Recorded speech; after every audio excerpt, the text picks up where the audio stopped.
There are some love stories that start with a glance across a crowded room, some that start with a cheesy pickup line at a bar, and then there are love stories like the one in No Escape from the Mafia King's Embrace, a story that starts with blood on a hospital floor, a dying man on Valentine's night, and a choice so brutal it doesn't feel like a choice at all: marry me or die. Those are your options. And the movie dares to ask what happens when the heart gets tangled up in a thread dressed like a promise, and whether you can ever truly fall for somebody whose hand is still stained with the choices that made them a king in the shadows. Before we continue, please subscribe to my channel Bongo Gaming, and let us know where you are listening from in the comments. Now, this movie came out in 2025, and it arrives at this very specific moment in pop culture where dark romance has kind of exploded online, where TikTok edits of toxic couples and morally grey men rack up millions of views, and where streaming services are racing to give audiences that hit of high stakes, high drama intensity that lives somewhere between a crime thriller and a fantasy of dangerous devotion. But what caught my eye about No Escape from the Mafia King's Embrace was how surprisingly emotional and self-aware it is beneath all the glamorous violence and the dramatic declarations. This isn't just an excuse to put a pretty nurse and a brooding mafia boss in the same frame and let hormones do the work. It's actually trying to pick apart the psychology of being trapped in someone's orbit, of how love, fear, trauma, and survival can blur until you don't quite know whether you're choosing somebody or you're just too exhausted to run anymore, and that nuance makes it way more interesting than the logline suggests. Directed by first-time feature filmmaker Elena Caruso, who previously cut her teeth on short films about power dynamics and intimacy, the movie is a glossy, neon-soaked crime romance set primarily in a fictionalized East Coast city that feels like a hybrid of New York and Boston, a place where old money, old grudges, and modern corruption all sit on top of each other like tectonic plates getting ready to shift. It was produced by a mid-budget studio that clearly poured a lot into making it look and feel expensive without the safety net of franchise recognition, and you can see that ambition in almost every frame, from the slick drone shots cruising over the harbor at night to the carefully lit interiors of hospitals, penthouses, and underground clubs where everyone seems just a little too beautiful to be real. Our heroine, Lydia Hale, played by the fictional but incredibly convincing Aria Lockwood, is introduced in the opening 10 minutes in a way that instantly grounds the film. She's not a pampered romantic lead whose biggest worry is what dress to wear. She's a trauma nurse staggering into an ER shift on Valentine's night, already tired, already dealing with drunk accidents, lonely heart attacks, and that specific kind of fatigue that comes from watching people bleed out while the world outside is posting heart emojis on Instagram. Lydia is almost 30, practical, a little bit sarcastic, and deeply, deeply competent. And the movie makes sure we see that competence again and again before it ever tries to sell us on the romance angle. We watch her handle a combative patient, calm a panicked intern, and walk with this quiet, no-nonsense authority that tells you she's used to walking into chaos and making order out of it, and by the time the plot really kicks in, you believe she's the kind of woman who could face down a literal mafia king and still keep her voice steady, even if her hands are shaking just off-screen. The catalyst, of course, is Soren Moretti, the infamous Mafia King of the title, played by Marco Silvani with that specific blend of icy stillness and barely suppressed volatility that these roles demand. Is the kind of man who can say more by doing nothing, by just watching, than other characters do with a full page of dialogue. And when we first see him, he's not in a perfectly tailored suit. He's not framed in a fancy office with a city skyline behind him. He's on a gurney, half conscious, bleeding out from gunshot wounds, his designer shirt shredded, the expensive watch on his wrist splattered with blood, and his fate fully, completely in the hands of a stranger who doesn't even know his name. That first scene between Lydia and Soren is honestly one of the most tense sequences in the film, and not just because of the medical urgency. Caruso builds it like a thriller within a thriller. There's a snowstorm outside, the hospital is short-staffed, and a group of his bodyguards have muscled their way into the ER, glowering in expensive coats, insisting quietly but firmly that he not be put into the system, that nobody check his ID, that no one call the police, and Lydia has to decide, does she follow protocol, or does she listen to the men who look like they've killed before? She locks eyes with Soren for the first time while he's slipping in and out of consciousness, and the camera lingers on this very specific moment where his fingers twitch on the gurney and she instinctively grabs his hand to reposition the four. This tiny physical connection that's not romantic at all yet, it's purely professional. But the film frames it with this haunting intensity, as if somewhere in his half-fogged brain, His registering that touch and filing it away. Lydia, being who she is, chooses the patient, not the danger. She pushes past the bodyguards, snaps orders at them, tells them to get out of her way, and stabilizes this unknown man with pure, drilled-in skill, and the way it's shot is fascinating. Wide shots of chaos, then close-ups of her hands, the beeping monitors, the drip of blood, a brief, disorienting POV shot from Soren's perspective where the fluorescent lights blur and Lydia's face swims into view above him like some kind of tired, annoyed angel, telling him he's not allowed to die on her shift, not tonight, not if she can help it. That line, "Not on my shift, mister, you don't get to die tonight," comes back later in a very different context, and the script smartly plants it in a moment that's not overly dramatic, just a professional doing her job, but with enough bite that it sticks. After the surgery, Soren disappears. Lydia is told by security that the patient from Trauma 1 was transferred. His room is suddenly empty, the chart is gone, and there's just this little gap in the record that she can't explain, and that detail gnaws at her, because Lydia is someone who likes things to make sense, who lives in a world of cause and effect and charted vitals, not shadow games and unexplained vanishings. She goes home to her tiny apartment, the camera following her through dimly lit hallways, the soundtrack dropping into this low, uneasy pulse that tells you something isn't finished, and we learn more about her life, her younger brother Noah, who she practically raised and who now lives 2 states away trying to get out from under a mess of gambling debt, the student loans that are quietly crushing her, the ex-boyfriend who left because he couldn't handle her night shifts and emotional exhaustion, the way she keeps a pair of running shoes by the door but never has time to actually run. She's a woman pinned down by responsibilities she never asked for, but she still clings to this sense that at least she's free, that her choices are her own, even if they are limited. And then, in what might be the most chillingly calm scene in the first act, that illusion of freedom is snapped.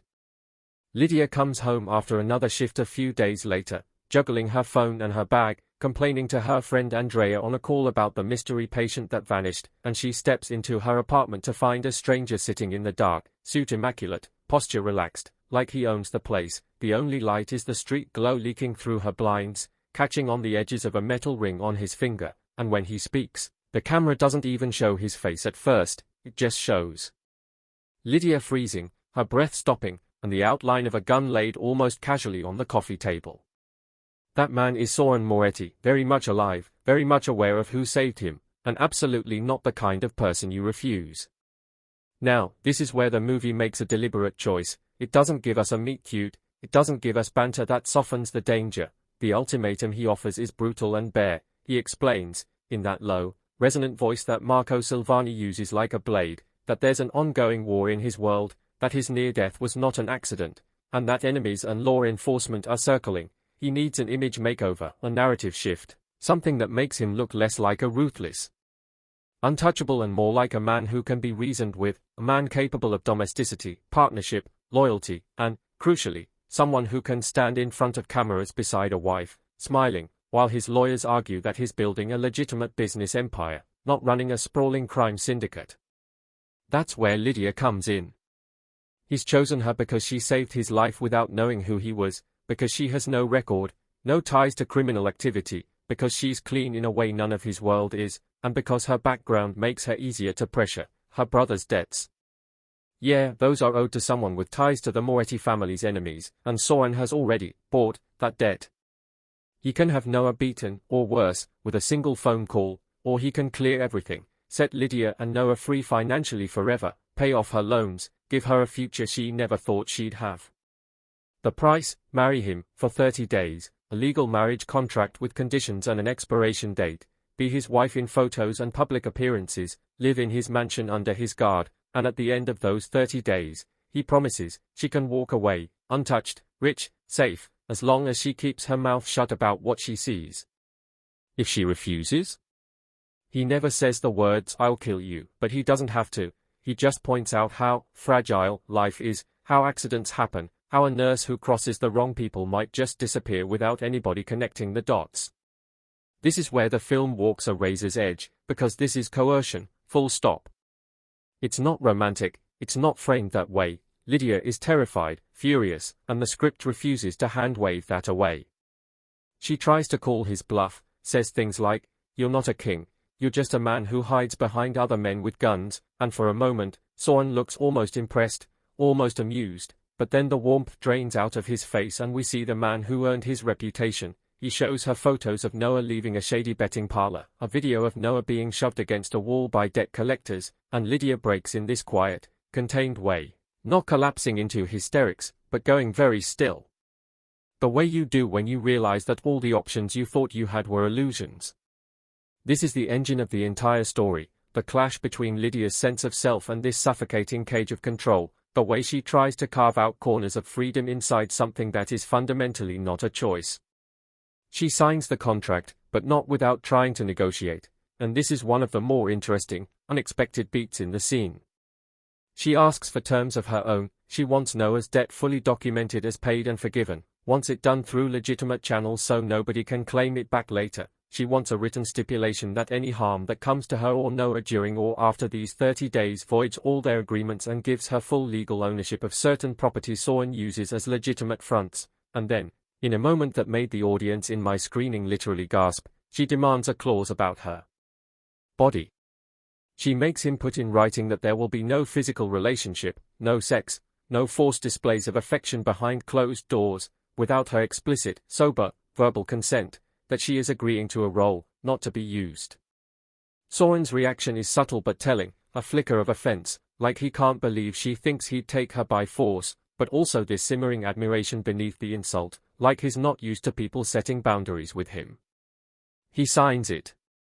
Not because he's secretly a good guy, but because, and this is crucial, he's convinced he can make her want him anyway, that with enough time, proximity, and power, the lines between coerced and chosen will blur. And the movie knows this is messed up. It doesn't sugarcoat it. It lets us sit in the unease of that, and that, I think, is one of its strongest narrative choices. From here, the film shifts gears into this claustrophobic, gothic romance on steroids mode as Lydia is escorted in a black car to Soren's estate, which looks like something ripped out of a lifestyle magazine and a crime documentary at the same time. High stone walls, security cameras angled like unblinking eyes, manicured gardens that few people ever actually walk in, and this main house where every surface is either marble, glass, or dark wood, gleaming and cold. The production design is fantastic here. Lydia's tiny, cluttered apartment was filled with color, mismatched blankets, fridge magnets, old coffee mugs. The Moretti mansion is immaculate, almost sterile, with splashes of art and luxury that never quite feel like home. It's a castle, but it's also a prison, and Caruso and her cinematographer Matteo Rinaldi shoot it that way, with lots of wide shots that make Lydia look small in these massive corridors, her footsteps echoing, her nurse's shoes visually out of place against polished floors. Inside, we meet the supporting cast that fleshes out Soren's world: Enzo Ricci, his stone-faced right-hand man who views Lydia as a liability; Rosa Moretti, Soren's younger sister, who's half socialite, half strategic genius, slipping between frivolous laughter and ice-cold calculation with disarming ease; and Nico, a quiet, observant bodyguard whose job is ostensibly to protect Lydia but who is clearly also there to make sure she doesn't run. These characters, for me, are part of what makes the middle of the film so watchable, because they keep the dynamic from being just Lydia and Soren locked in a room together. They represent the eyes of the system on her, the constant reminder that even when Soren isn't in the scene, his world is. There's a beautifully uncomfortable sequence where Rosa gives Lydia a tour of the house, handing her a glass of champagne and making flippant remarks about how we all make compromises, dear, while Lydia is still processing the fact that she's now wearing a designer dress instead of her usual scrubs, that she's been given a walk-in closet full of clothes in her size, that somebody did their research on her measurements, her style, her preferences. It's invasive and seductive at the same time, and the movie milks that duality. We watch Lydia test the boundaries. Literally, she walks the entire length of the estate one morning, tracing the walls, staring at the locked gates, timing how long it takes guards to do their rounds, mentally mapping her prison like a tactical problem. And then, in the evenings, there are these tense, carefully staged dinners with Soren, where every word feels like part of a negotiation.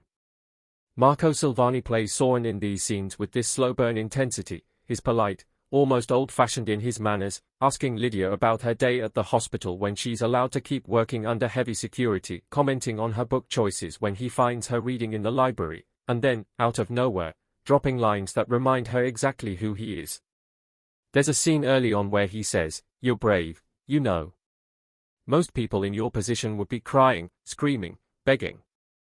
You're planning." Lydia meets his gaze and replies, "You don't want a wife, Soren.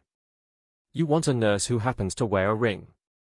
It's such a sharp encapsulation of their initial dynamic. He sees her as someone who saved his life and can now be integrated into his image maintenance plan. She sees him as a patient who turned into a captor, someone whose life she values in a professional sense but whose ethics she despises. The romance element doesn't even really tick in until later, and that restraint is important. Before the movie lets you entertain the notion that Lydia might feel anything other than anger and fear, it spends a serious amount of time showing Soren at his worst through her eyes. The casual way he orders a man to be beaten for talking back, the ice in his voice when he discusses territory, profits, casualties, the way he switches languages on the phone, slipping into Italian when the conversation turns darker, as if to shield Lydia from the specifics, even though she's not fooled. There's a particularly harsh moment when Lydia witnesses, from a balcony, Soren confronting a traitor in his ranks down in the courtyard. We don't see gore in graphic detail. The camera is more interested in Lydia's reaction than in the violence itself, but we hear the sounds, we see the aftermath in one quick, stark shot of a bloodied face, and Lydia's horror is palpable. She goes back to her room, locks the door, and has what is basically a quiet panic attack, sitting on the bathroom floor, knees pulled to her chest, trying not to sob too loudly, because she doesn't want them to think they've broken her. Aria Lockwood absolutely sells this internal collapse, her shoulders shaking, her breathing ragged, her eyes red as she mutters to herself, 30 days. Just survive 30 days. It's in the aftermath of this that the first real crack appears in Soren's armor. Later that night, there's a soft knock on her door, and when she doesn't answer, he uses his keycard, not she doesn't miss that detail, to come in. He finds her sitting on the floor still, and there's this bit where he looks genuinely wrong-footed, like he's used to people flinching in his presence in a very different way, but he doesn't quite know what to do when someone is silently falling apart rather than screaming. He doesn't apologize for what she saw, this is not that kind of story, but he does, in his own prickly, inadequate way, try to justify it, talking about how disloyalty in his world means everyone around that person is in danger, how ruthlessness is the only language his rivals understand. Lydia doesn't buy it, and she tells him so, but in calling him out, she inadvertently forces him to articulate his own self-image, a man who believes he's trapped by his legacy, by expectations, and by the blood already on his hands. This is where the movie starts to twist the knife a little in the audience's moral comfort zone. We don't suddenly think, oh, he's just misunderstood. Instead, we're invited into this uncomfortable space where Soren is both abuser and, in his own separate narrative, a kind of victim of his own past, and the question becomes, does that deserve empathy, and how much? The script is rather smart about this because it gives Lydia a backbone that many dark romance heroines lack. She never fully excuses him. Even as she starts to see the nuances, his panic attacks when he hears sounds that remind him of the night his father was killed, the way he flinches in his sleep, the tenderness he shows his little niece when she visits, she keeps coming back to a simple refrain, "You chose this." When he tries to drag his childhood into the conversation, she counters with her own, growing up with an alcoholic mother, working 2 jobs through college, facing systemic sexism in medicine, and yet never choosing to hurt other people to gain power.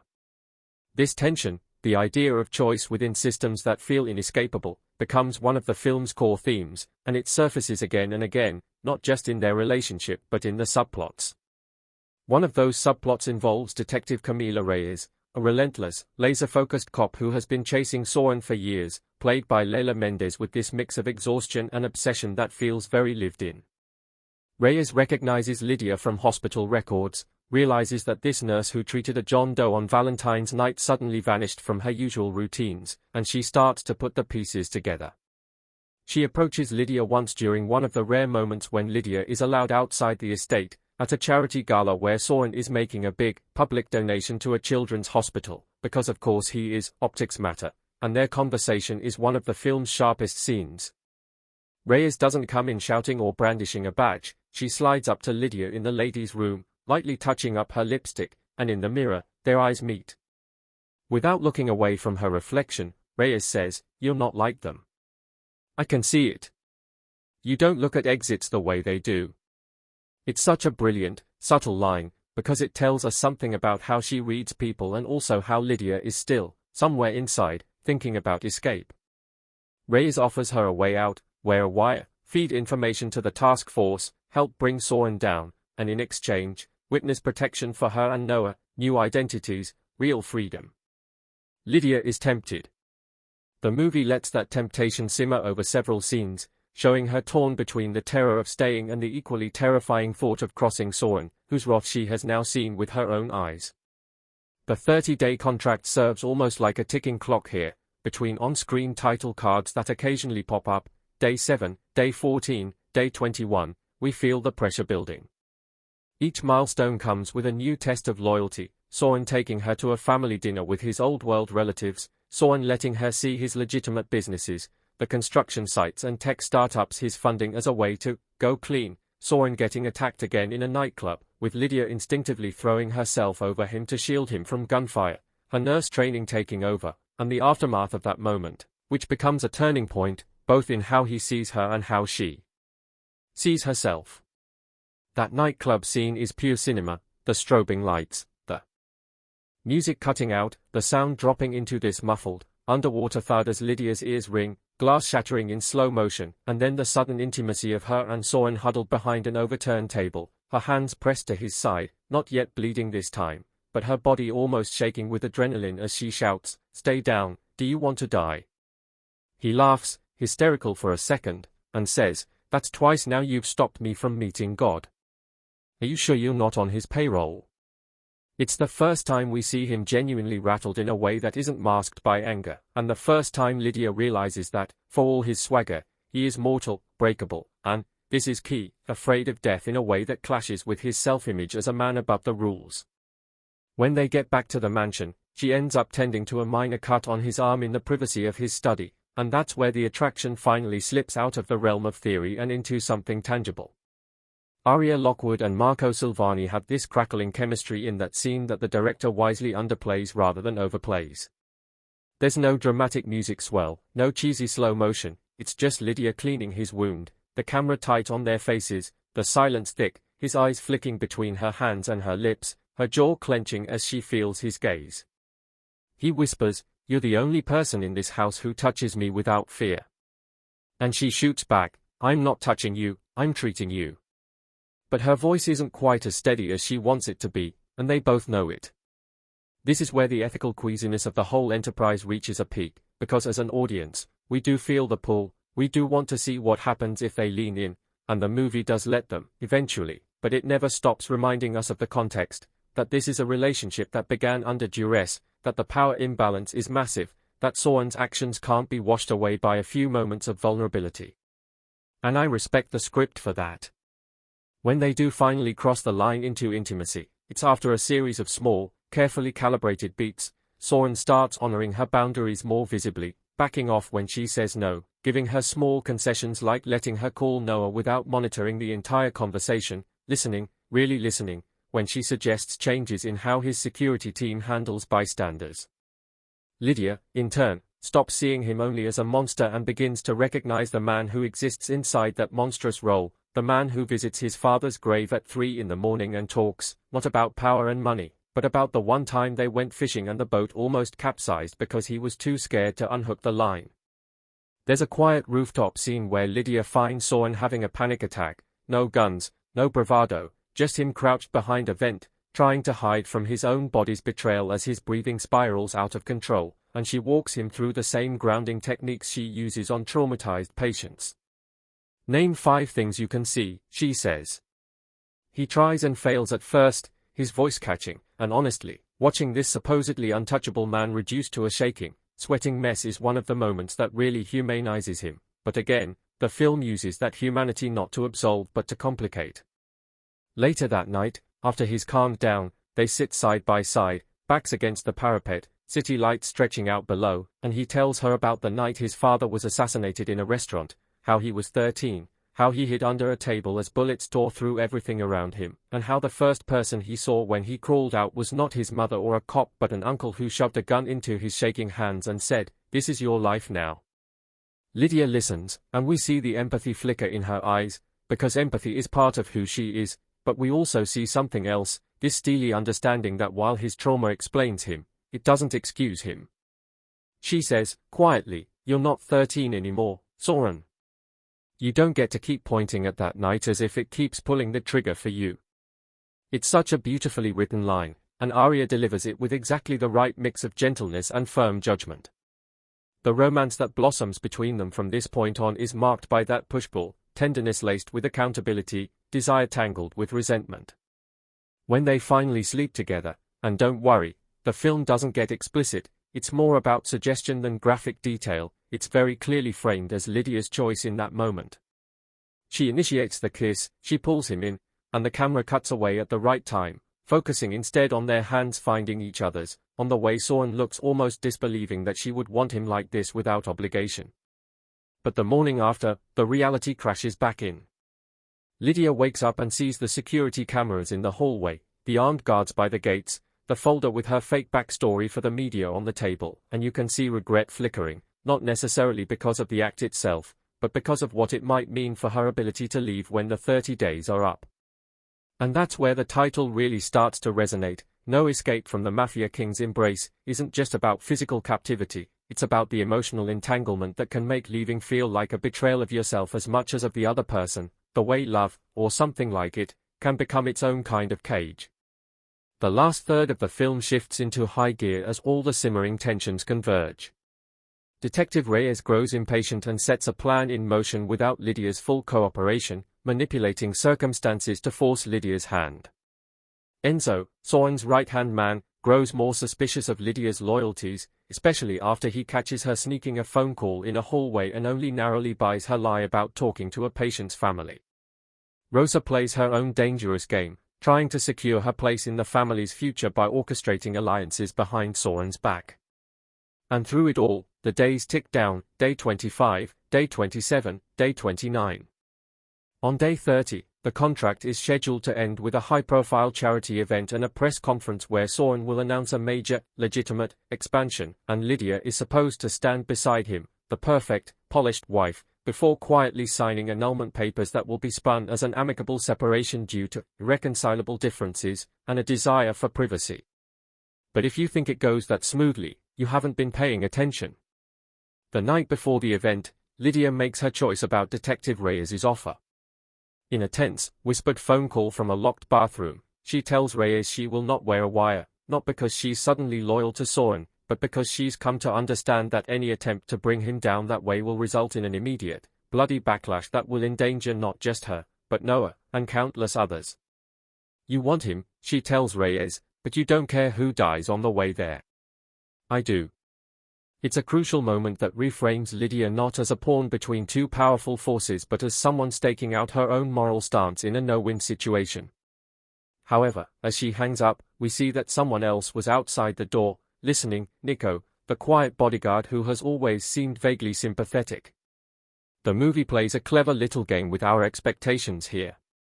We think Nico might be the betrayer, the one who runs to Soren and spills everything, but instead, in the next scene, he approaches Lydia privately and offers a different path. He's been planning his own escape from the Moetti organization for months, he says, quietly desperate to get out before he's in too deep, and he's been secretly collecting evidence that could take not just Soren but several crime families down if placed in the right hands. If Lydia is willing, they can disappear together, using the chaos of the Day 30 event as cover. It's a desperate, dangerous plan, and Lydia, exhausted by trying to navigate everyone else's agendas, seriously considers it. Meanwhile, Soren is dealing with his own storm.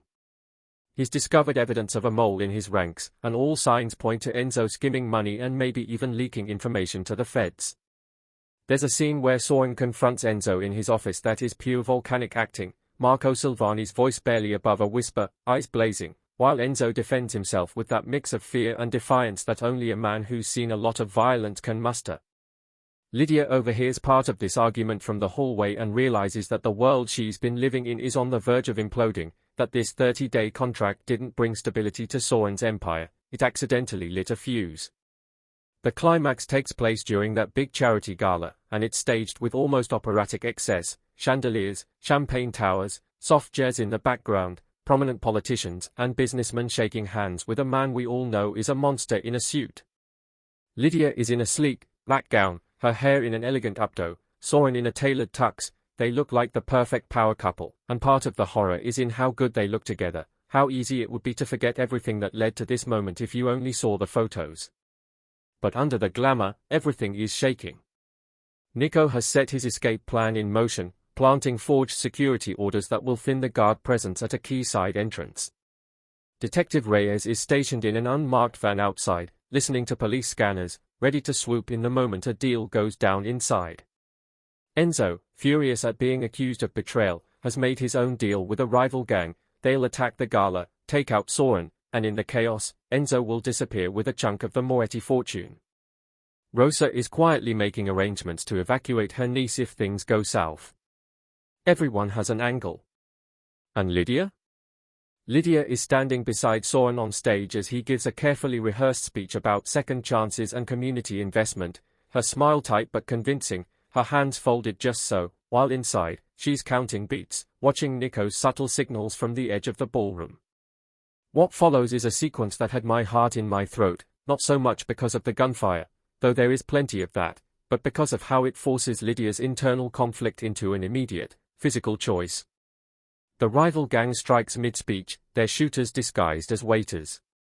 The first shots shatter the glass walls at the back of the hall, sending glittering shards raining down. People scream, music cuts abruptly, and security scrambles.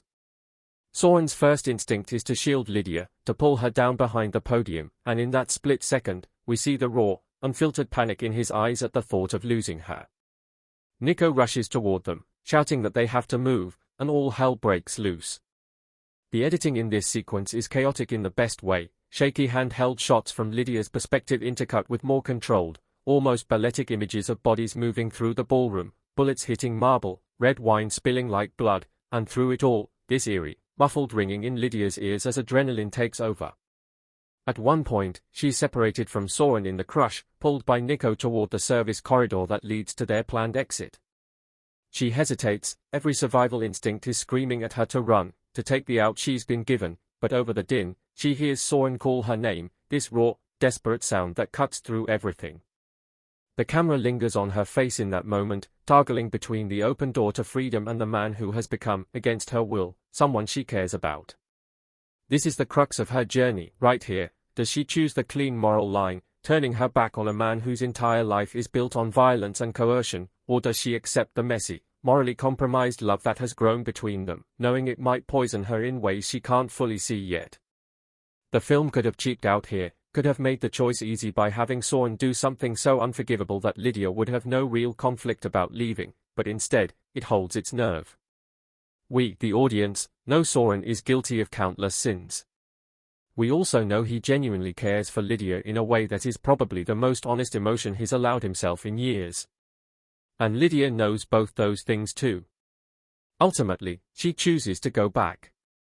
She shoves Nico toward the exit, telling him to save himself, grabs a dropped handgun off the floor, her hands shaking, and fights her way back into the main hall, not because she suddenly believes Soren deserves to live more than anyone else in that room, but because she can't live with herself if she leaves someone to die when she could have helped, no matter who they are.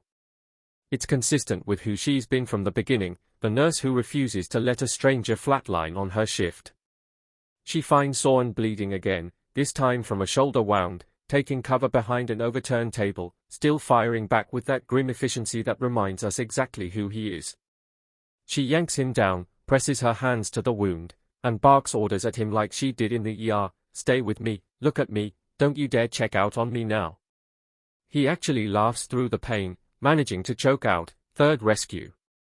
At this point, I think I owe you my soul." "You don't have one," she snaps back, but there's a tremor in her voice that gives her away. Together, with Nico covering their retreat from a distance and Rosa hustling panicked guests toward side exits, they manage to escape the immediate kill zone and get to a back hallway. But the hits keep coming. Enzo, having realized his coup is falling apart, intercepts them at the corridor's end, gun leveled, fury in his eyes. He accuses Lydia outright of being the reason Soren has gone soft, of being the weakness that emboldened their enemies. In a twisted way, he's not wrong. Soren's distraction with Lydia has had real consequences. But Enzo is also acting out of self-preservation. he needs someone to blame. The standoff that follows is tense and heartbreaking. Soren, bleeding, still somehow managed to straighten to his full height, putting himself slightly in front of Lydia, while Lydia, hands still sticky with his blood, keeps her gaze locked on Enzo's gun, thinking through angles, distances, probabilities like it's a medical emergency she might still solve. Nico arrives in the nick of time, and there's a briefly confusing flurry of movement. Enzo turns his gun on Nico, Nico fires, Enzo goes down, but not before letting off a wild shot that grazes Lydia's side. The wound isn't instantly fatal, but the shock on Soren's face when he sees her blood is like watching a dam break. In that instant, all his ruthless composure evaporates, replaced by unfiltered fear. He drops to his knees beside her, hands fluttering uselessly for a second before his training from watching her kicks in. He presses down on the wound, babbling half Italian, half English please, calling her amore, without realizing it, promising things he might never be able to deliver if she'll just stay, just breathe, just not leave him alone in this bloody corridor of his own making. The irony is sharp. The Mafia king who has orchestrated countless acts of violence is suddenly at the mercy of a single bullet he didn't control. Lydia, despite the pain and the chaos, manages a weak smile, touches his face, and says, "Not on my shift, remember. You don't get to die on mine. And I don't get to die on yours." It's this beautifully circular callback to the opening line in the ER, transformed now by everything they've been through. Nico and Rosa pull them both to safety as sirens wail in the distance. Detective Reyes is finally getting her moment, but in a far messier, more chaotic way than she'd planned. The immediate violence subsides, but the movie isn't done yet. We cut to a quieter aftermath, Lydia waking up in a secure, off-the-books medical facility, heavily bandaged but alive, Soren sitting by her bed, his arm in a sling, face bruised. The lighting is softer now, less harsh than the ER lights, less cold than the mansions, almost warm, but there's a weight in the air that tells us this isn't a happy ending waiting to happen. Detective Reyes visits, trying one last time to get Lydia to testify, to seize this moment of vulnerability in Soren's empire to topple him for good. Lydia listens, eyes flicking occasionally to Soren, who has retreated to a corner of the room, giving them space but obviously listening. Reyes lays it all out, witnesses are finally talking, the media is in a frenzy, rivals are weakened, this is the best shot they've ever had at dismantling this entire criminal network. "If you walk away now," she says, "if you go back to him, you're not just a victim anymore. You're complicit." It's a heavy line, and the movie lets it hang in the air like a guillotine. Lydia knows it's true. She also knows that Soren could very well be dead if she hadn't gone back for him, that Noah's life is entangled in this too, that any move she makes will have ripples she can't predict. And so we arrive at the film's final, emotionally devastating choice. Soren, for his part, does something we haven't seen him do before. He genuinely gives her an option. He tells her, voice hoarse, that if she wants to walk away, he'll let her. No threats, no contracts this time. He'll have Nico drive her to a safe house, set her up with a new identity if she wants, pay for Noah's relocation. In short, he'll finally give her the freedom he dangled in front of her like a carrot at the start, without the stick of coercion attached. "If you stay," he says quietly, "I want it to be because you choose me. Not because I trapped you." It's the thing we've been waiting for him to say all movie, and yet, when he finally says it, it doesn't come with triumphant music or a swell of violins.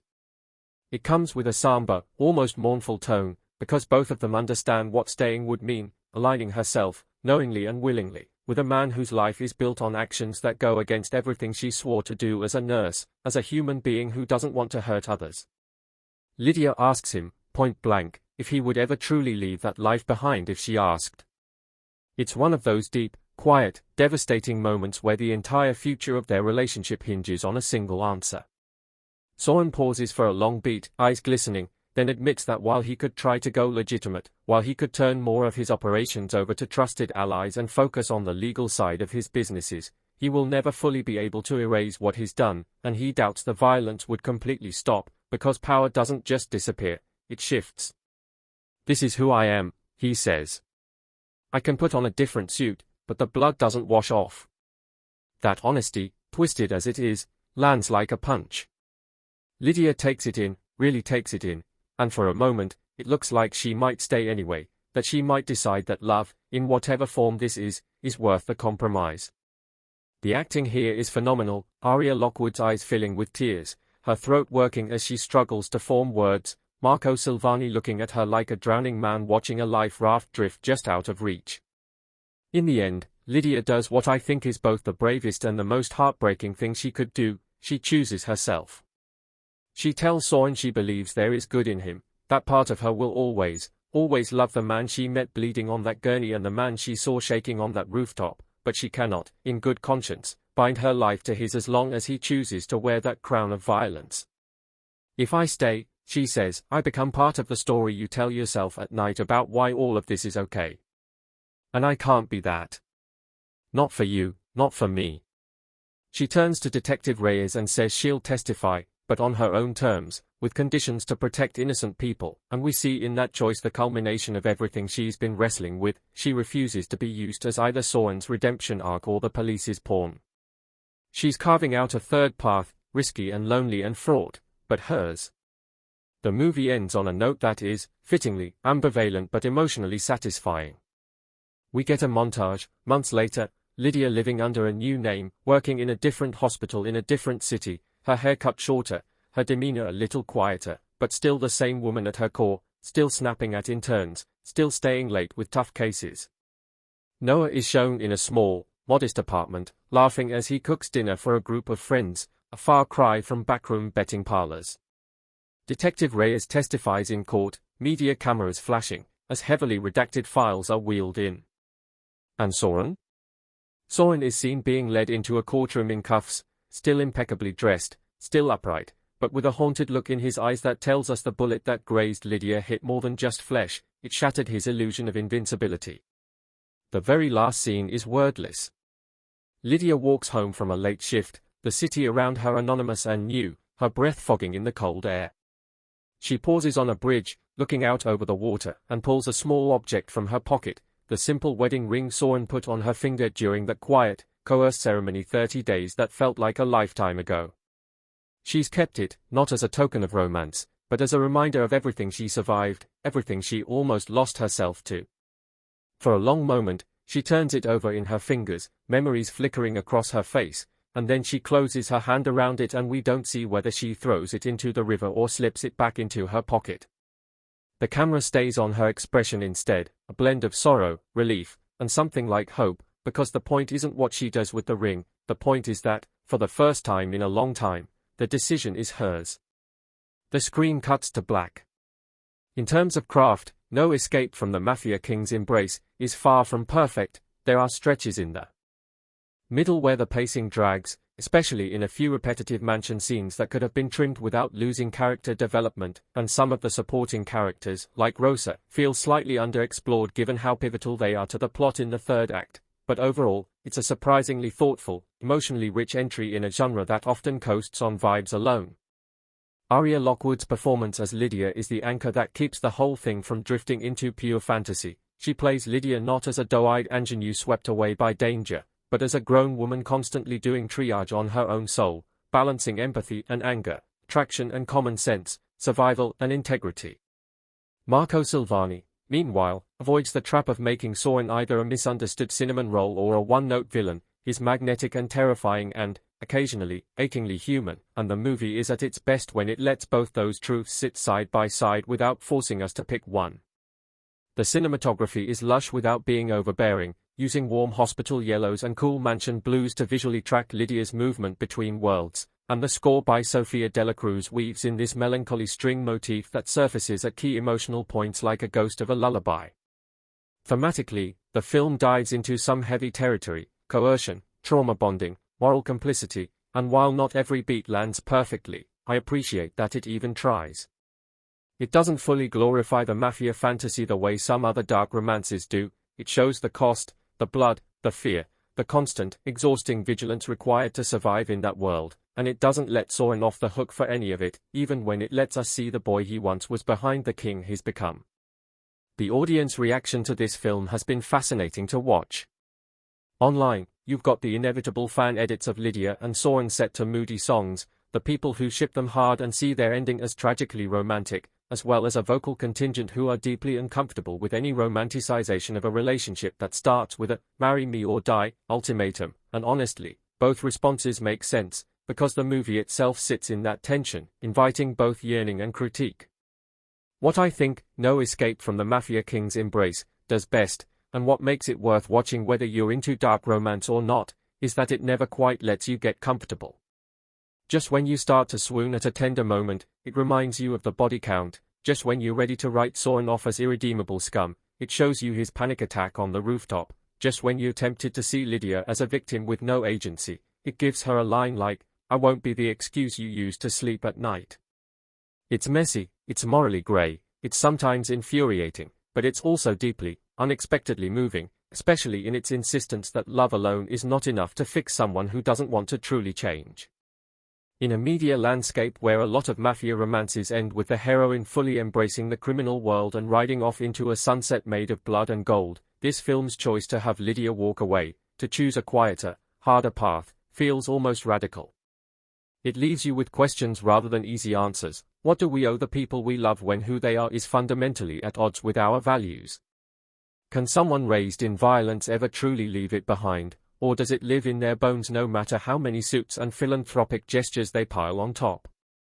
And perhaps most importantly, how do we recognize when our empathy is turning into complicity?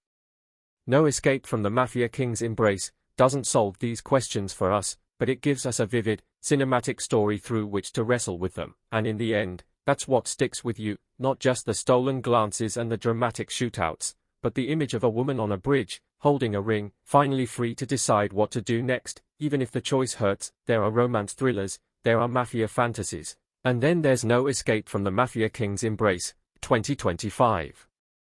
Release that opens like a candlelit Valentine's dream and then snaps shut like a steel trap around your wrist, because the first thing this story wants you to understand is that love, at least in Soren Moretti's world, isn't a soft place to land, it's leverage, it's a hostage note written in perfume, and by the time the movie's central ultimatum lands, you're not asking whether Lydia Hale will fall for him, you're asking whether she'll survive him. And that shift, that sickening little tilt from romance to threat, is what makes this one so compulsive to watch even when you're arguing with the screen. Before we continue, please subscribe to my channel Bongo Gaming, and let us know where you are listening from in the comments.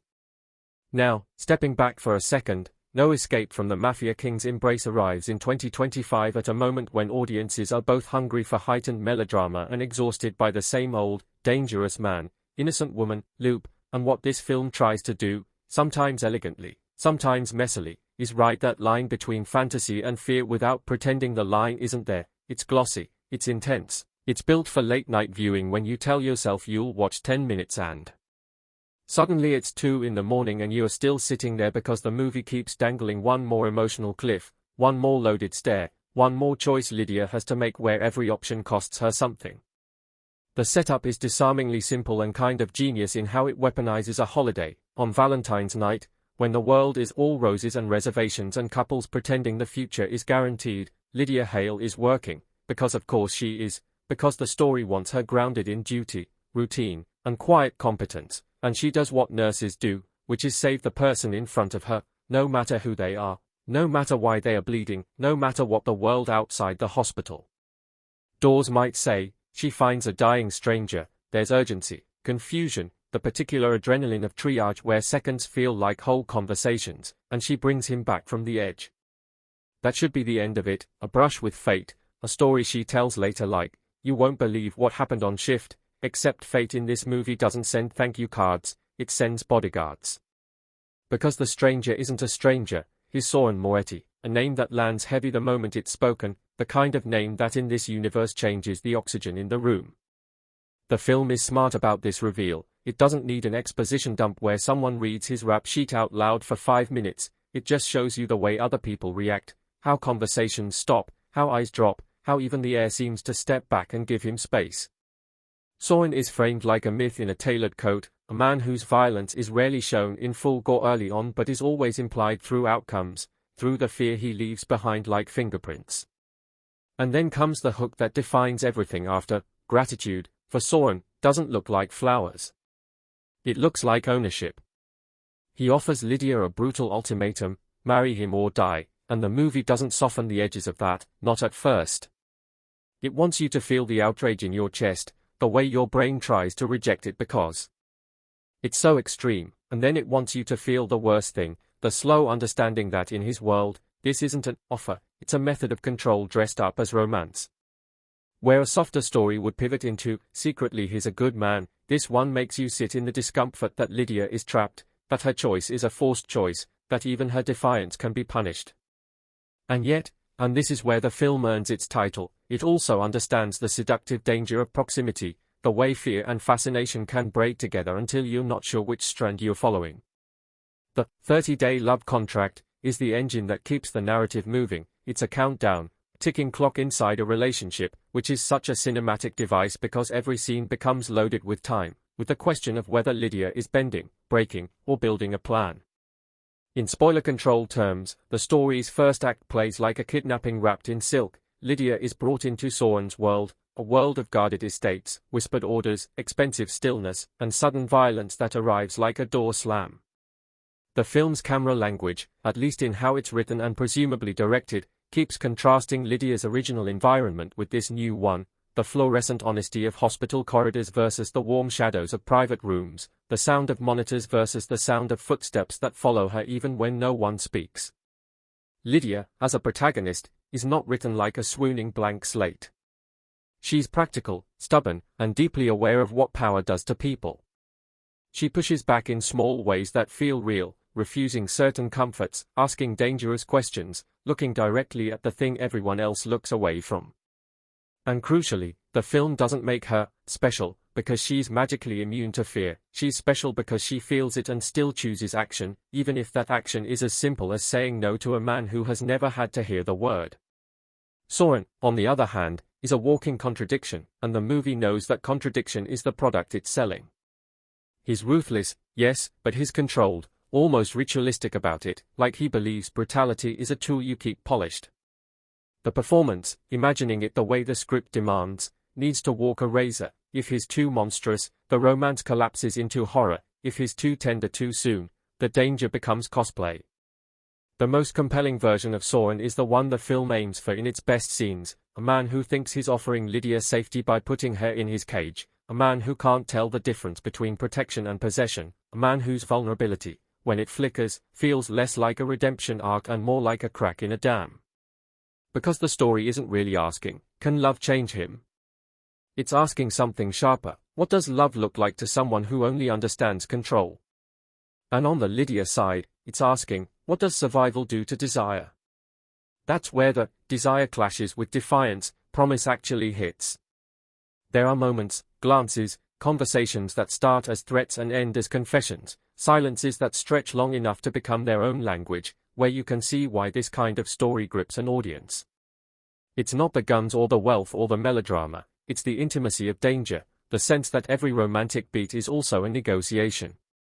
The movie's strongest stretch is when it lets the relationship be a battlefield of boundaries. Lydia tests lines. Soren moves them. Lydia calls him out. Soren responds with a mix of irritation and intrigue, like she's the first person in his orbit to treat him like a man instead of a storm. And then, just when you think the film might drift into repetitive push-pull, it widens the world enough to remind you, this isn't only about two people in a room. It's about a criminal empire that doesn't pause because the boss is falling in love, rivals who smell weakness the way sharks smell blood, allies who might not be allies, and the constant, looming question of what happens to Lydia if Soren's obsession stops being protective and starts being punitive. Without giving away the ending, the midsection of the film uses that 30-day contract like a heartbeat. Scenes are shaped by countdown energy, by, we have 20 days left, tension that makes even quiet moments feel temporary. This is where the cinematics, in concept, can really sing. You can imagine the way the film would shoot Lydia in large spaces to emphasize how small she is inside his world, then slowly change that language as she learns the rules, tightening frames, giving her more center weight, letting her take up visual space. You can also imagine the score leaning into romantic motifs that are never quite resolved, always slightly off, as if the music itself doesn't trust the relationship yet. Emotionally, the film's big gamble is letting the audience feel two contradictory things at once, the fantasy of being wanted with terrifying intensity, and the nightmare of being wanted with terrifying intensity. That's the razor blade under the rose petal. And whether you love or hate this movie will depend on how you respond to that tension, and whether you feel the story interrogates the darkness or simply decorates it. In its better moments, No Escape from the Mafia King's Embrace is aware of the moral discomfort and uses it as fuel. Lydia's resistance isn't cute, it's necessary. Her anger isn't a flirt, it's a compass pointing back to her autonomy. The film gives her small victories that matter, information she gains, leverage she finds, moments where she turns Soren's certainty against him, not because it wants to turn her into an action hero, but because it wants to keep her human. She is not taming him like a myth, she is navigating him like a threat. Soren's arc, meanwhile, is less about becoming good and more about becoming honest. Honest about what he is, what he's done, what he wants, and what it would cost to give Lydia a life that isn't just gilded imprisonment. When the movie slows down, it's at its most effective, two people speaking in half-truths, a glass of water untouched because the room is too tense, the way Lydia watches exits, the way Soren watches her watch exits. Those details create the immersive feeling the title promises, the sense of being inside something you can't simply walk away from. Pacing-wise, the film is built like a bingeable series compressed into a feature, big inciting incident, intense relocation into the mafia world, escalating intimacy, external threats forcing proximity, and then a final stretch where the contract's end becomes a loaded gun on the table. If the movie stumbles, it's in the temptation to repeat its own heat. There's a point where the dynamic can start to feel like variations of the same scene. Lydia asserts herself, Soren counter-asserts, chemistry spikes, danger interrupts, until the plot remembers it has a larger engine. But when it brings in the outside pressures properly, it hits again, the realization that Lydia isn't only trapped by Soren, she's trapped by what knowing him means, by what she's seen, by the fact that the people who want him gone might use her as the easiest path to his throat. And that's where the no escape theme stops being metaphorical. Because escape isn't just leaving a house. Escape is erasing knowledge, undoing proximity, unringing a bell. The film plays with that. In a way that's genuinely unsettling. Even if Soren let her go, would the world let her go? Even if she ran, could she return to the version of her life where Valentine's night was just a shift and not a turning point? Performance-wise, this story lives or dies on Lydia. She has to carry the audience's moral center without becoming preachy, and she has to sell the push and pull without making it look like she forgets the stakes. The best interpretation is a Lydia who is visibly calculating even in moments of softness, who allows herself to feel but never stops measuring consequences. For Soren, the performance has to be magnetic enough that you understand the pull, but controlled enough that you never forget the danger. The most chilling scenes are not the ones where he raises his voice, they are the ones where he doesn't need to. When he speaks like a man who has never been denied, it tells you everything. Thematically, No Escape from the Mafia King's Embrace is obsessed with choice, real choice versus performed choice. The contract is a symbol of that, a written agreement that pretends to be mutual when it's born from coercion. It also digs into the idea of care as control, the way toxic devotion can masquerade as protection. And it plays with identity, Lydia as a healer placed in a world built on harm, Soren as a destroyer trying to claim the language of love without understanding that love without freedom is just a prettier prison. There's also a thread about time, 30 days as a pressure cooker, and what happens when you're forced to compress a lifetime's worth of intimacy into a countdown. Some viewers will read the film as a dark fairy tale, where the castle is real, the beast is human, and the heroine's survival depends on intelligence more than purity. Others will read it as a problematic fantasy dressed up as empowerment. The film seems to anticipate both readings, and it doesn't always resolve the argument cleanly, which might actually be the point. If you walk away feeling conflicted, that's the intended aftertaste. In terms of audience reaction and cultural impact, without pretending we have exact numbers or specific metrics, the kind of story this is tends to ignite conversation fast because it's built from hot-button ingredients: consent, power imbalance, violence, desire, and the romance genre's long history of dangerous men being framed as destiny. You can already imagine the split in comment sections, people quoting their favorite intense lines, people making edits of the most electric moments, people arguing about whether Lydia's eventual emotional shifts, if and when they happen, are believable or simply genre expectation.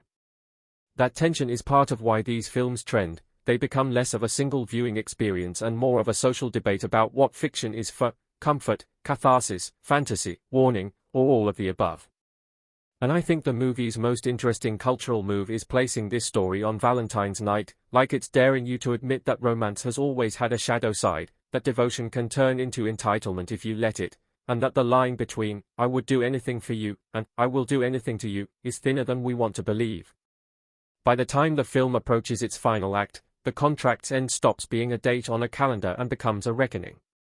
Lydia has to decide what freedom means when freedom might come with a body count attached, when leaving might not end the danger but simply move it to a different address.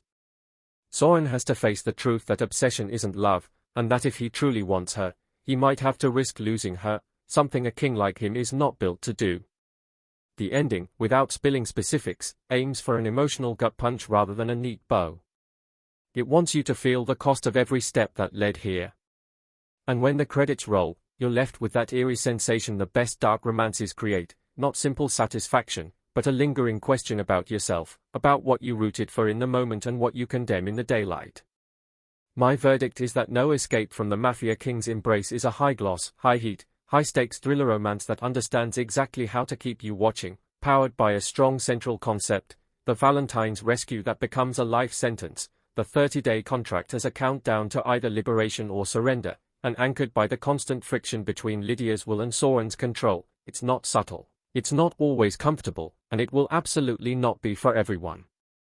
But if you go in wanting an emotionally immersive ride that feels like a heartbeat under a knife, this one delivers that cinematic pull, and it leaves you with a final, haunting idea. Sometimes the scariest prison isn't the locked door, it's the moment you realize the person holding the key has started to feel like home, and if that last line sounds like I'm romanticizing the trap, trust me, the movie spends a lot of its runtime making sure you feel the trap's teeth, because one of the boldest things No Escape from the Mafia King's Embrace does is refuse to let the audience relax into a single genre lane. It keeps turning the wheel just enough to make you re-evaluate what you're watching scene by scene, so a moment that starts as a tender domestic pause can curdle into a reminder of surveillance, and a moment that starts as a threat can weirdly reveal the loneliness underneath the person doing the threatening. And that push-pull is exactly why, even after you think you've gotten the film's formula, it still manages to land little emotional sucker punches. Let's talk about how the movie builds its world around Lydia's senses, because that's where the immersion comes from. She's a nurse, so she notices details most characters in these stories ignore, and the film uses that to make her fear feel practical instead of melodramatic. She clocks the way a guard's hand hovers near a weapon, the way doors click, the way a room is arranged for control, the way even a meal can be a test, and we, as viewers, start reading the environment the same way, like we're learning a new language of danger alongside her. One of the first major sequences after the ultimatum is the relocation into Soren's space, and what matters isn't just that it's luxurious, it's that it's designed like a velvet maze. You can feel the money in every surface, but you can also feel the intention behind it, the way beauty becomes another lock, because it's harder to scream, "I'm being held here," when the room looks like a magazine spread, and the film knows that psychological trick is part of the fantasy's darkness.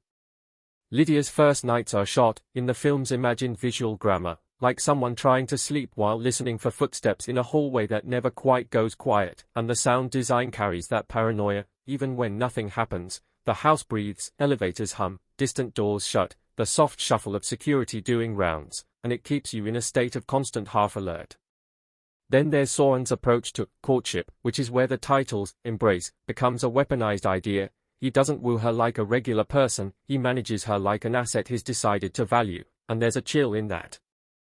He brings gifts that are too expensive to accept without feeling indebted, he arranges experiences that are too curated to feel spontaneous, and when he's confronted about it, he responds like a man genuinely confused by the concept that a gift can be a chain.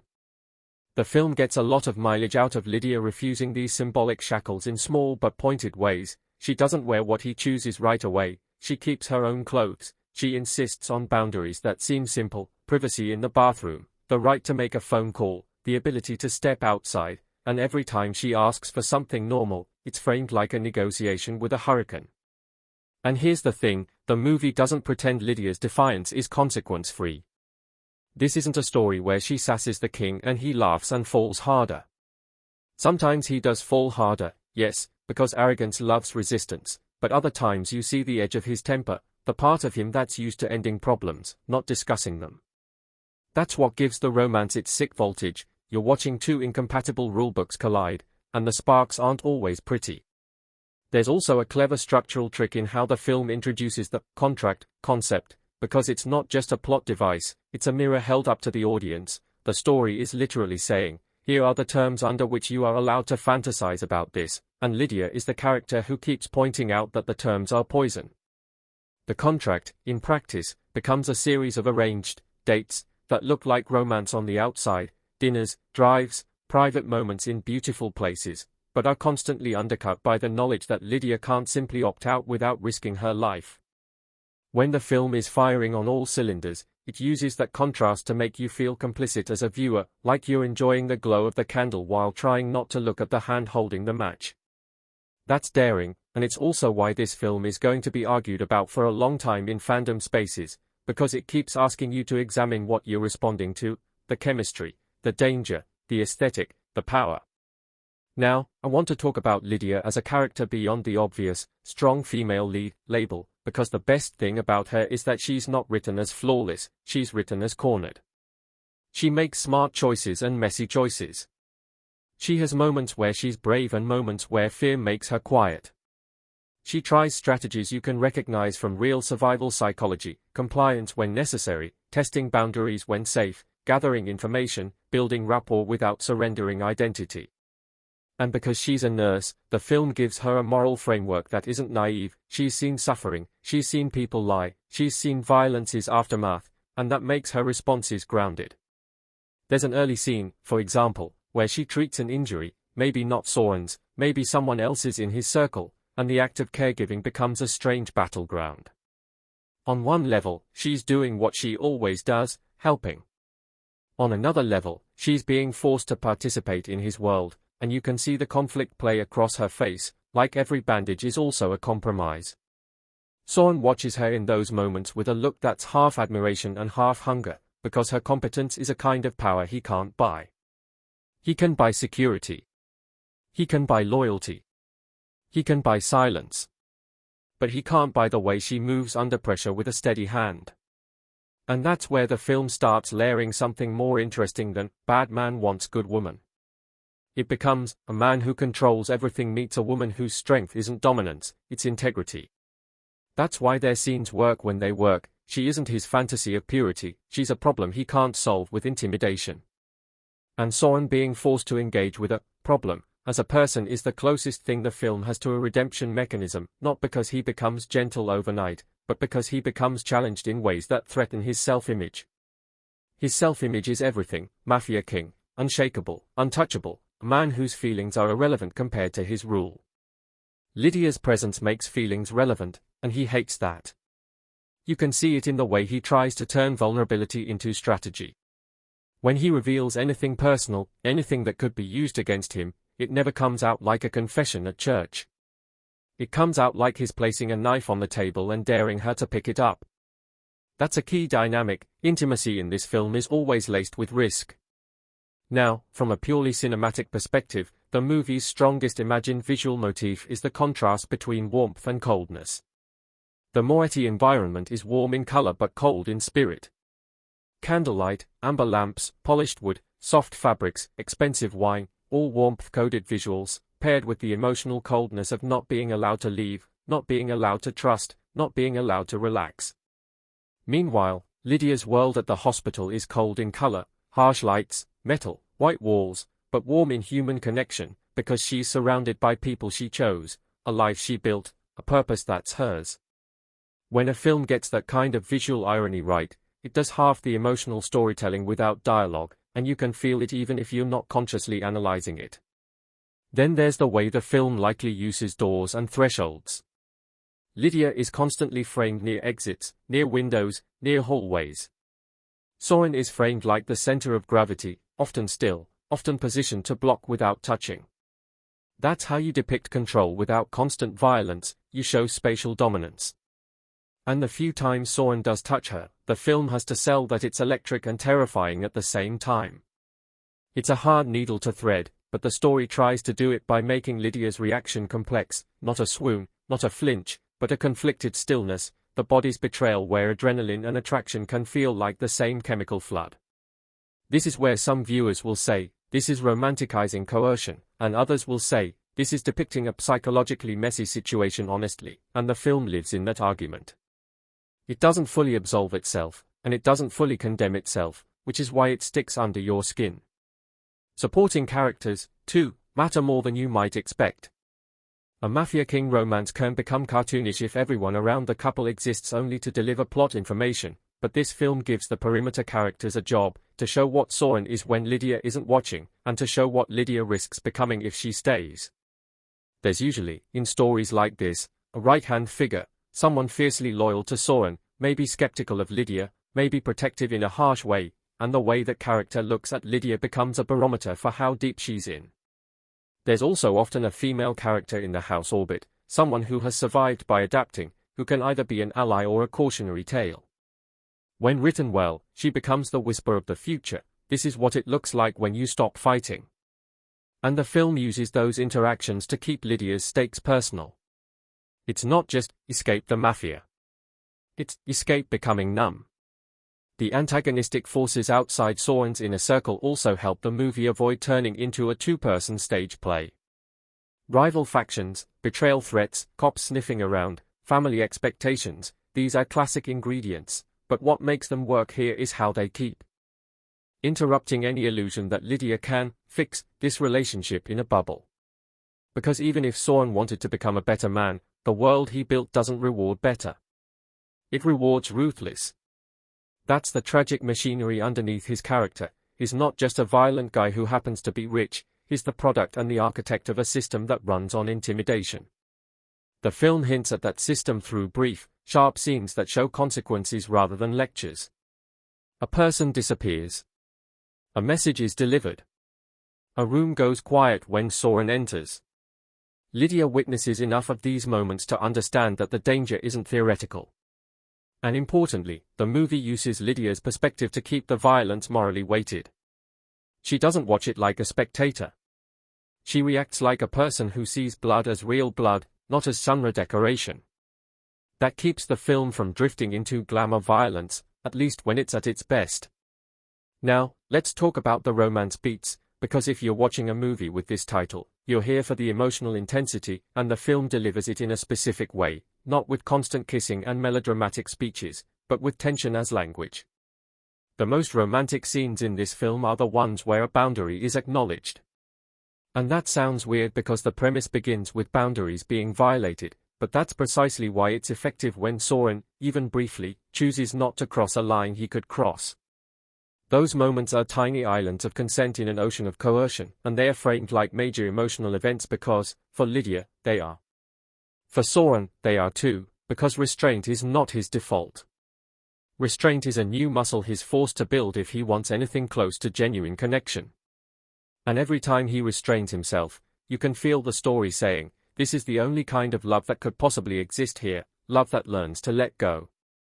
The problem is, learning is slow, and his world is impatient, and that's where the tension becomes genuinely suspenseful. You're not just waiting for them to admit feelings, you're waiting to see whether Soren's growth, if it is growth, will arrive before the plot punishes them for weakness.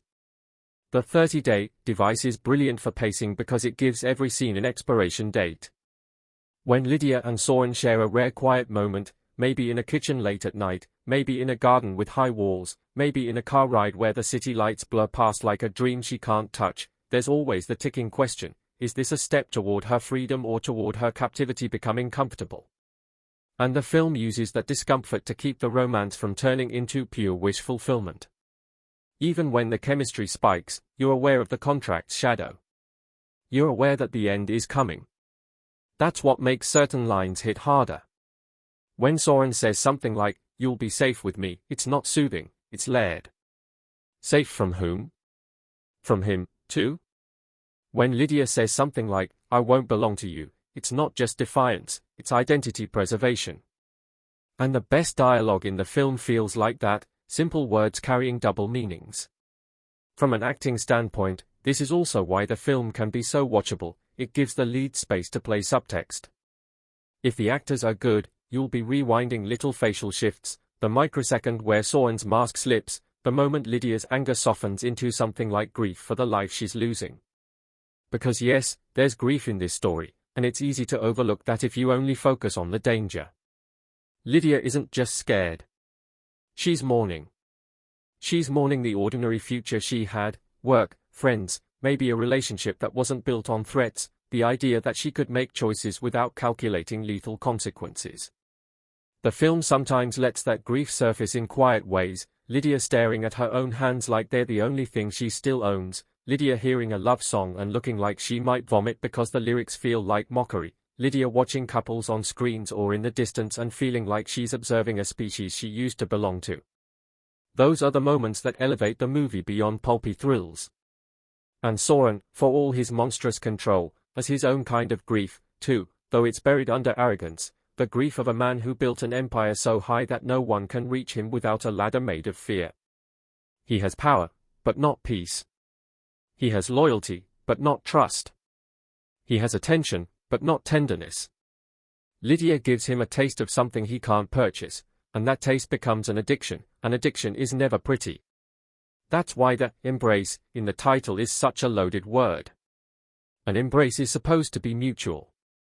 Here it's something else, a grip, a hold, a trap, and later, maybe, if the story earns it, something closer to an actual embrace, but the film never lets you forget how the word started. The middle act's external conflicts also serve another purpose, they test Lydia's moral boundaries. Because once you're inside a criminal world, survival often comes with complicity, and the film teases that moral erosion. Lydia is asked to keep secrets. Lydia is put in situations where telling the truth could get someone killed. Lydia has to decide whether to warn someone, whether to stay silent, whether to intervene. These are hard choices, and the story uses them to show that freedom isn't just physically leaving, it's keeping your soul intact. There's a particularly tense kind of scene that movies like this thrive on, the public appearance. Lydia, still trapped, is brought to an event where she has to play the role of partner, bride-to-be, or trophy, while every eye in the room measures her for weakness. Those scenes are catnip because they combine glamour with threat. You get dresses, chandeliers, music, champagne, and beneath it, a sense that any wrong move could trigger violence. The film likely stages these moments with a lot of close-ups, Lydia's forced smile, Soren's hand at her back guiding her like a claim, other characters leaning in with faux politeness that is really interrogation. And Lydia's internal monologue, if the narration were inside her head, would be screaming, but the performance sells it with restraint. That's cinematic tension, the war between what you feel and what you're allowed to show. When the plot introduces rivals or traitors, it's not just to add action, it's to corner Soren in a way that reveals him. A king under threat becomes more himself, and Lydia watching him respond to danger teaches her what kind of man he is when the gloves come off. Does he protect her as a person or as property? Does he listen to her warnings or dismiss them? Does he punish others to suit his own fear? Those questions matter because they inform Lydia's eventual choice when the contract ends. And that's the story's core promise, that the ending won't be about whether Soren can say, "I love you," with enough intensity, but whether Lydia can choose a life that is actually hers. This is where the film's title does heavy lifting again. No escape sounds like doom, but the contract's existence implies there might be an escape hatch, and the movie keeps making you wonder if that hatch is real or just another lie. The final days of the contract, in the film's structure, should feel like the tightening of a net. Small decisions earlier come back. People Lydia trusted reveal their true loyalties. Soren's enemies make moves. Lydia's attempts to plan an exit become more urgent. And the romance, rather than blooming, becomes more raw, more desperate, because time is running out and both characters know it. That creates a special kind of heartbreak, the feeling of caring about someone who is also the reason you might die. The film is really interested in that contradiction. It's interested in the way humans can bond under threat, the way intimacy can form in captivity, not as a cute fantasy, but as a complicated, sometimes disturbing psychological reality. If you've ever read about trauma bonding, you'll see echoes, and the film flirts with that concept without turning into a lecture. It just shows you how it happens: isolation, dependence, intense highs and lows, the captor as both threat and protector, the victim's brain looking for stability anywhere it can find it. Lydia's defiance fights against that, but she's still human, and the movie lets her be human, which is both brave and controversial. Now, about the review part, the actual craft of the movie. The pacing is designed to keep you in an emotional chokehold, but it can also feel indulgent.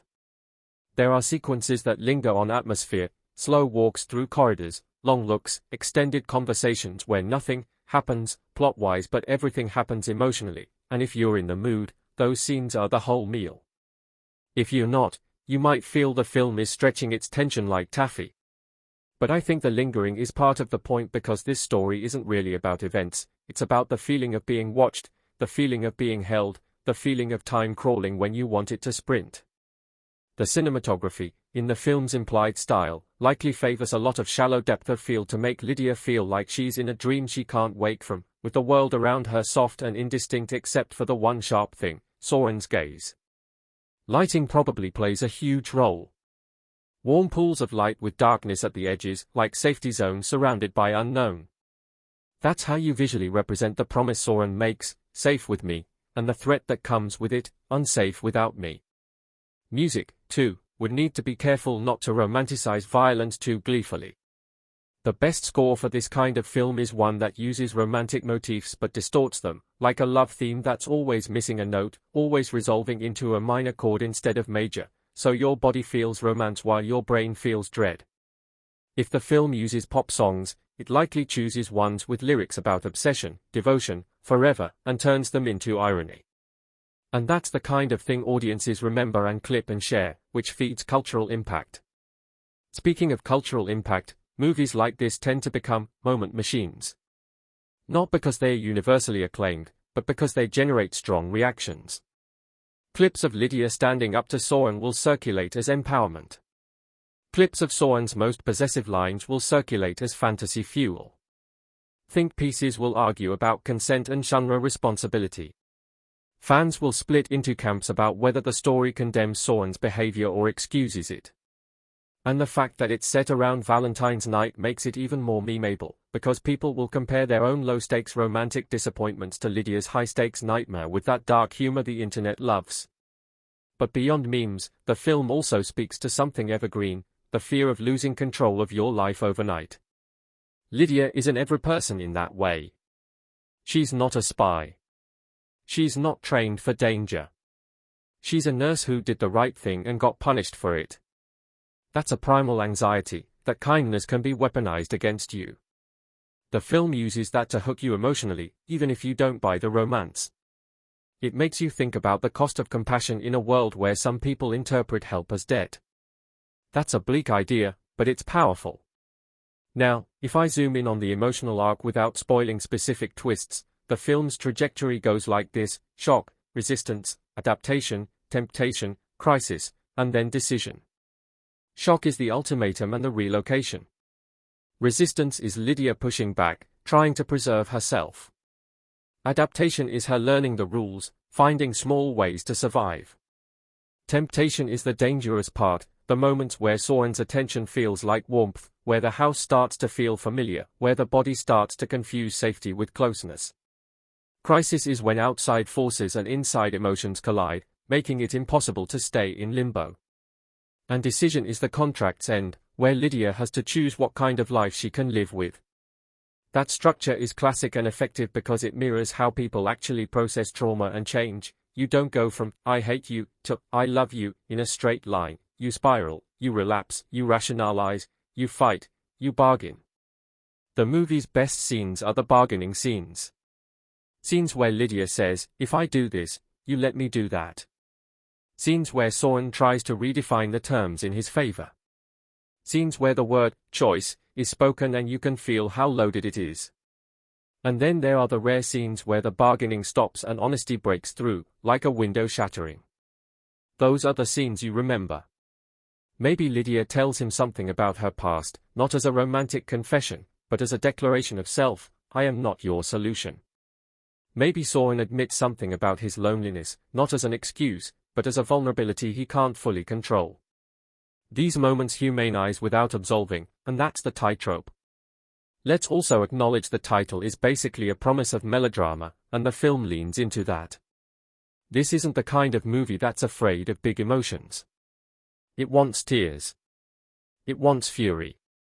It wants longing. It wants the kind of line delivery that makes you pause and go, did he really just say that? And that's part of the fun for many viewers. The question is whether the film balances its melodrama with enough self-awareness. In the strongest version of this story, the film uses melodrama as a heightened lens, not as a way to avoid accountability. It shows the fantasy while also showing the cost. It lets Lydia's anger exist. It doesn't turn her into a prop for Soren's growth. And it makes sure the audience never forgets the premise's brutality, even when the romance starts to glow. When it falters, it risks slipping into the same old pattern where the woman's boundaries exist mainly to be slowly worn down. So where does No Escape from the Mafia King's Embrace land? From what the premise and the emotional beats suggest, it's trying to land in the complicated middle, a dark romance that wants to be thrilling and seductive but also wants to keep the audience uncomfortable enough to recognize the danger. And that middle is hard. It won't satisfy people who want pure fantasy with no moral friction, and it won't satisfy people who want a clean condemnation. But it will satisfy viewers who like their romance with teeth, who like stories that make their hearts race and their brains argue. Now, I want to dig into Soren's characterization a bit more, because Mafia King can be a cardboard archetype, but the film tries to make him feel like a person shaped by a specific logic. His logic is transactional. You saved me, so you're mine. It's twisted, but within his worldview it's coherent. And that coherence is important because it makes him scarier. A chaotic villain is dangerous, but a principled villain is terrifying, because you can predict what he'll do and you still can't stop it. Soren's principles are brutal: loyalty above morality, control above comfort, dominance above peace. And Lydia disrupts those principles by introducing a different kind of loyalty, loyalty to self. She won't betray herself to survive, at least not fully, and that forces Soren to confront a form of power he doesn't command. If you've ever watched a control freak meet someone they can't control, you know how volatile that is. Sometimes it turns into respect. Sometimes it turns into destruction. The film keeps you guessing which way it will go. There's also the element of Soren offering protection, which is a classic toxic romance mechanism. He says the world is dangerous, but the world is dangerous because of him. He says she needs him, but she needs him because he made it so. The film, when it's sharp, exposes that circular trap. Lydia calls it out. She says, in effect, you're the fire and you're offering me shade from the heat. And Soren's response to that is what defines whether the movie has something to say. Does he deny it?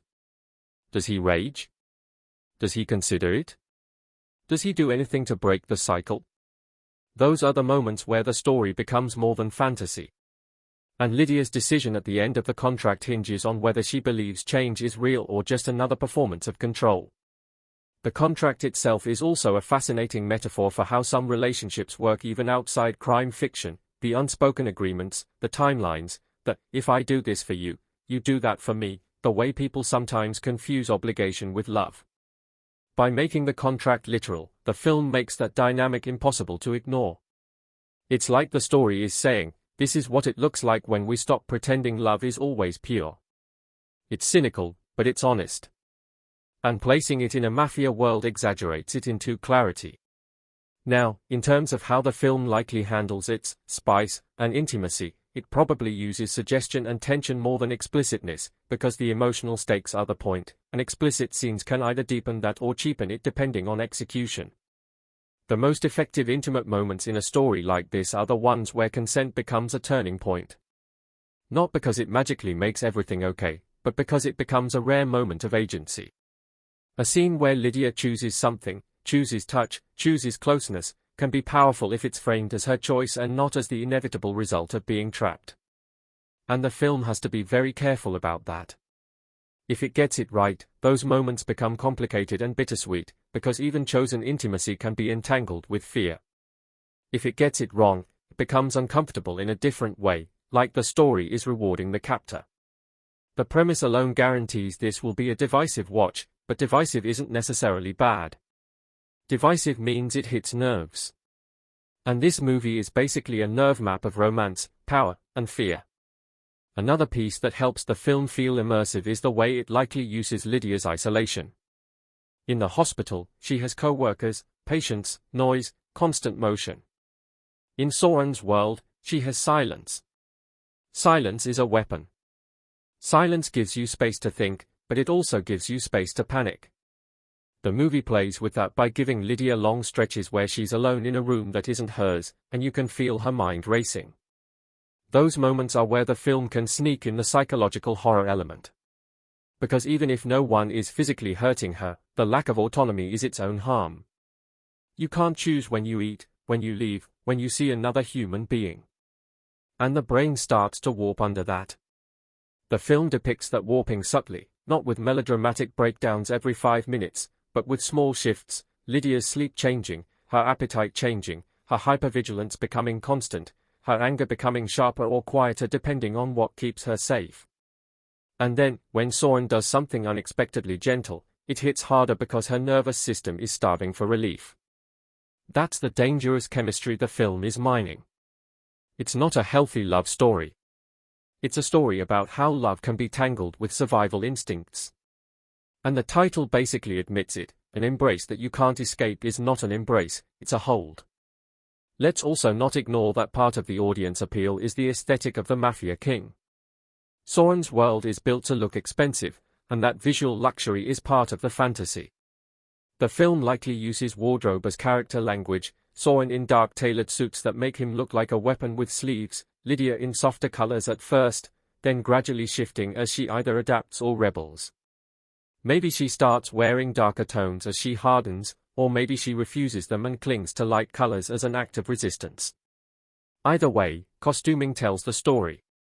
Even jewelry can be symbolic, a ring as a shackle, a necklace as a leash, a dress as a disguise. The film probably understands that and uses it. The setting, too, whether it's an estate, a penthouse, a hidden villa, functions like a character. It's not just where scenes happen. It's the embodiment of Soren's control. Every locked door is his mindset. Every guarded gate is his fear of losing power. Every luxurious object is his attempt to fill a void. Lydia walking through that environment is like a moral person walking through a monument to immorality, and the friction is constant. When the story introduces the possibility of Lydia escaping, even briefly, the film's tension spikes because you've been trained to feel the walls. Even open spaces feel closed because you know someone is watching. And that's good filmmaking, making the audience internalize the character's constraints.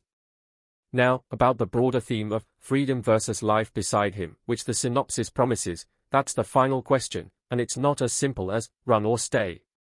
The movie frames it as, what kind of freedom is possible after this? Because Lydia's life has been altered. If she leaves, she might be hunted by his enemies, or by him, or by the consequences of what she knows. If she stays, she might be safe from external threats but unsafe from the internal corrosion of living under a man who believes love equals possession. The film's ending, again speaking generally, should make you feel that neither path is purely triumphant. That's what gives it tragic weight. Even if Lydia chooses love, it's not a fairy tale. Even if she chooses freedom, it's not a clean reset. That's more honest than a lot of stories in this lane. The emotional climax likely involves Lydia forcing Soren to prove something, not with words, because words are cheap in his world, but with action. Does he let her go when he promised? Does he sacrifice power to protect her autonomy? Does he choose her safety over his ego? Those are the only kinds of gestures that matter in a story like this. Anything else is just another pretty prison. And if the film delivers on that, even partially, it earns its place in the dark romance conversation. If it doesn't, it becomes just another fantasy where menace is mistaken for devotion. Based on the structure we've been discussing, the film wants to land on a note that's emotionally satisfying but morally thorny, the kind of ending you can interpret in multiple ways, which is great for rewatch value and terrible for people who want closure. Now, for audience reaction, the reason this kind of film blows up is because it creates a private emotional experience that viewers immediately want to process publicly. You watch it, your heart is racing, you feel disturbed but also entertained, and you want to talk about it. That's why comment sections fill with, "I hated him but," and "she deserved better but," and "I would have run on day one," and "you don't understand the fantasy." It becomes a cultural Rorschach test. And No Escape from the Mafia King's Embrace has the kind of title that invites that discourse before you even hit play. It's basically telling you, this is not a healthy romance, and then it dares you to keep watching anyway. In terms of cultural impact, if this film catches on, it'll be because of two things, the lead chemistry and the quotable intensity. Dark romance lives on moments. It lives on lines that sound insane out of context but feel electric in the scene. It lives on the micro-tropes, the forced proximity, the protective rage, the soft moment after a hard one, that "you're safe with me" lie, the "I don't need you" truth. And if the film has even 3 or 4 truly iconic scenes, an ultimatum scene, a public event scene, a near escape scene, a contract end scene, then it's going to live online for a long time. People will remix it into different narratives depending on what they want from it. Some will frame it as empowerment, Lydia outsmarting a king. Some will frame it as romance, Soren learning to love. Some will frame it as horror, a woman trapped by obsession. And the movie's ambiguity allows all those frames to coexist. Now, as a reviewer, I also have to talk about what the film is saying about masculinity and power. Soren's masculinity is built on dominance. He is the archetype of a man who believes control is proof of love. That's a real-world problem exaggerated into fiction. Lydia's role is not to fix him through purity, but to confront him with the idea that love doesn't require ownership. And the film's success depends on whether it actually lets that confrontation matter. The most satisfying arcs in stories like this are not when the man becomes nice, but when he becomes accountable, when he recognizes that love without freedom is violence in a different outfit. And accountability, in his world, has to be costly. If he can change without losing anything, it's not change, it's adaptation. The film flirts with that cost, power, reputation, control, safety. The question is whether it pays it off. Lydia's arc, on the other hand, is about reclaiming authorship of her life. Even if she stays, she has to stay as an author, not as a character written by Soren. That's the core of her defiance. And the film gives her moments of authorship when she makes plans, when she refuses, when she speaks truth, when she chooses. Those moments are the reason you root for her even when you're furious at the premise. And they're the reason the film can be emotionally immersive instead of just exploitative. So if you're coming to this movie as a viewer, what experience should you expect? Expect intensity. Expect a story that is constantly asking you to sit in discomfort while also feeding you the cinematic pleasures of luxury, danger, and chemistry. Expect a heroine who doesn't fold easily, which makes the romance, if it develops, feel more earned than it would in a weaker script. Expect a male lead who is not a misunderstood puppy but a real threat, which makes every tender moment feel like it could be a mask or a turning point. Expect a plot that uses time pressure to keep you engaged, with the contract acting like a metronome.